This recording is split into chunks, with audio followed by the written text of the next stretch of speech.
On August 7, 2025, President Trump's sweeping new tariffs took effect, marking a dramatic turning point in U.S. trade policy. The announcement sent shockwaves through global markets as leaders and businesses scrambled to understand the full scope of the changes. These new measures raised U.S. import taxes to levels not seen since 1933, echoing the protectionist era of the Great Depression. For many, it felt like history repeating itself, but on a scale fit for the 21st century.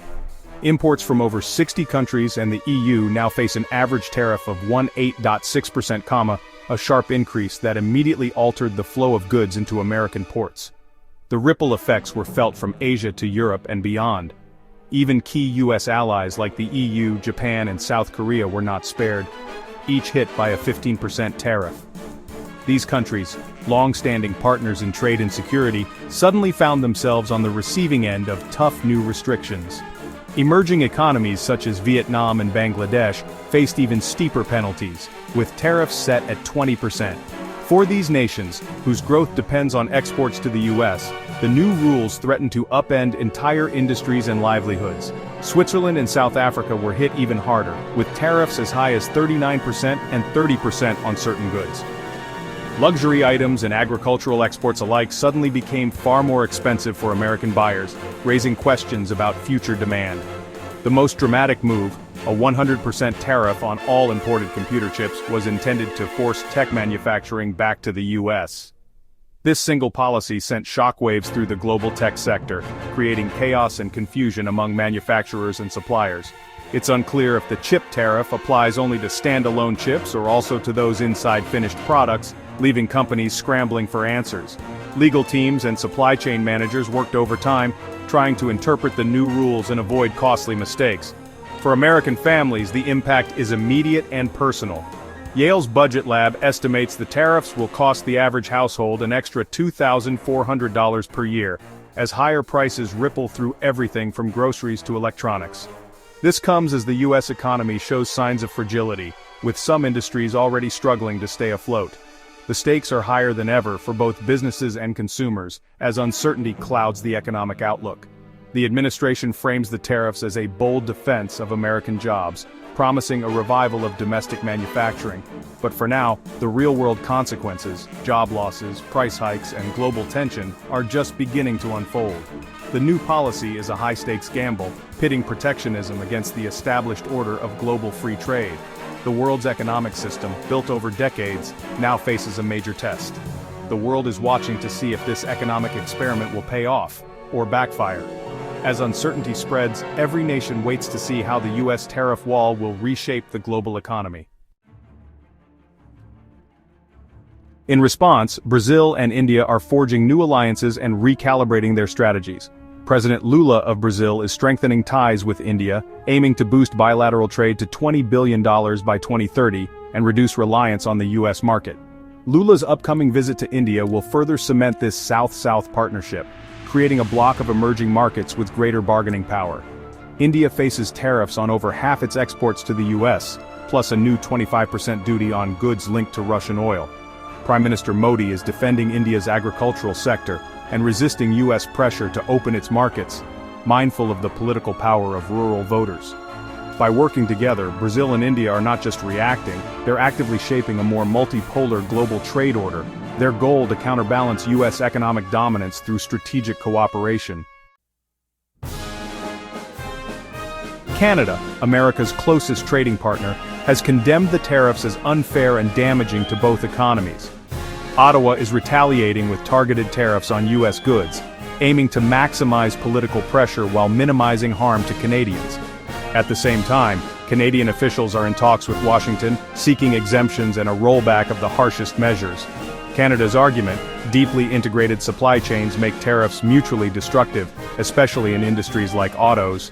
The Canadian response is a blend of firm retaliation and ongoing diplomacy, defending the principles of open trade and economic integration. For Canada, this is about more than economics.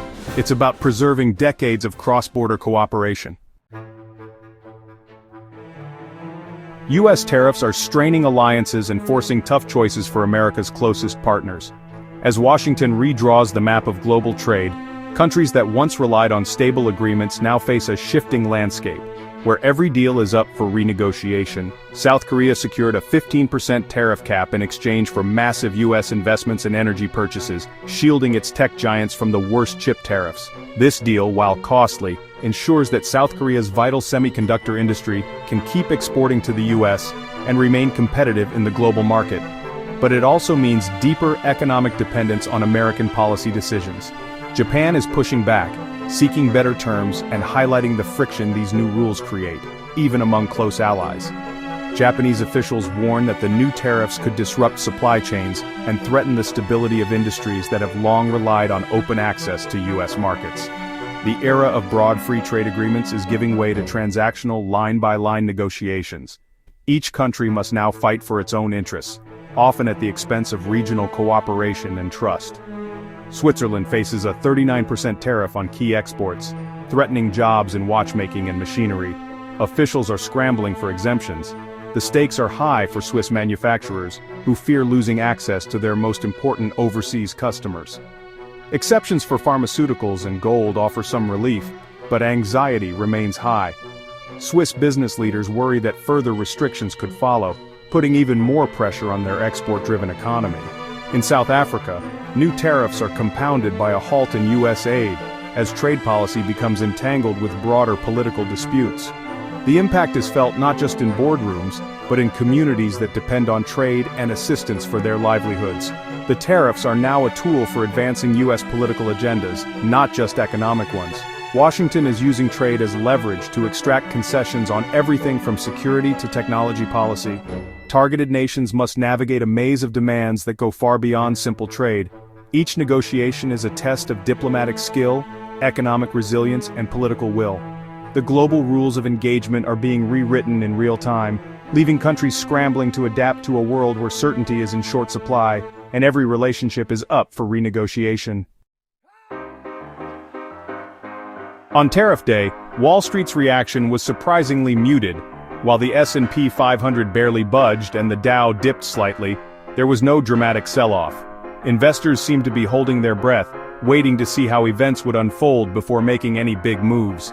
In contrast, the Nasdaq defied expectations and hit a record high, buoyed by strong performances from major tech companies that seemed insulated, at least for now, from the immediate effects of the tariffs. Hopes for Federal Reserve rate cuts and robust corporate profits helped offset immediate fears. Many on Wall Street believed that the central bank would step in if the economy faltered, providing a safety net. Still, beneath the surface, deeper anxieties lingered about what might come next. The tariffs landed just as the U.S. economy was showing signs of slowing.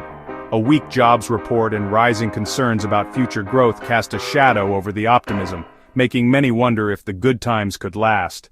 President Trump's abrupt firing of the jobs data chief only fueled controversy, raising questions about the reliability of government statistics, and whether political motives were at play in shaping the economic narrative.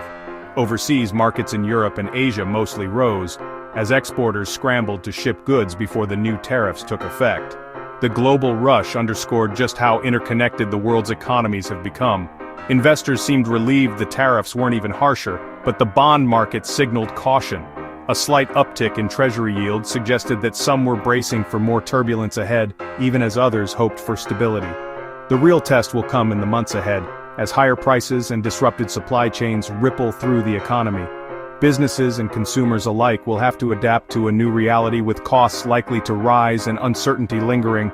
For now, the calm may be temporary, the true impact is just beginning to unfold, and the coming months will reveal how deep the fallout really goes.